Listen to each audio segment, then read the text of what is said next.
C'est toujours cette même fascination du feu et du fer, et de ce mariage naît la sculpture et le plaisir de l'artiste.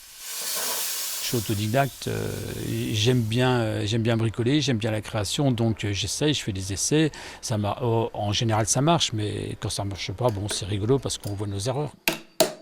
Philippe Jacquemin a installé son atelier au fond de son jardin à Némont-les-Fosses, près de Saint-Dié.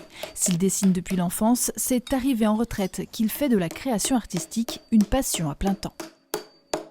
Ma petite sœur qui faisait les marchés de créateurs m'a amené avec elle, quoi. Elle m'a inscrit dans 2-3 marchés, j'ai vu qu'il y avait de la demande, les gens étaient demandeurs justement sur des objets, des créations qu'ils n'avaient jamais vues ailleurs.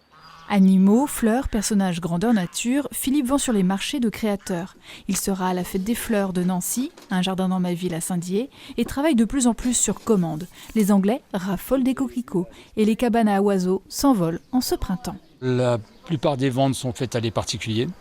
Et il y a à peu près 50%, c'est sur de la création qu'on dessine avec les personnes, on crée, et puis voilà. Autrement, c'est sur les marchés de créateurs, de la production que je fais ici. Les idées ne manquent pas, le temps, lui, se fait précieux, peut-être tout autant que la matière première. Surtout, les prix ont augmenté terriblement, quoi. Par exemple, là, j'ai du mal, ça fait plusieurs entreprises que je vais voir, que je sollicite pour acheter de la petite ferraille de 4 mm et ils n'en trouvent pas. On n'arrive pas à en trouver, quoi. Et autrement, maintenant, depuis quelques temps, j'utilise des tonneaux.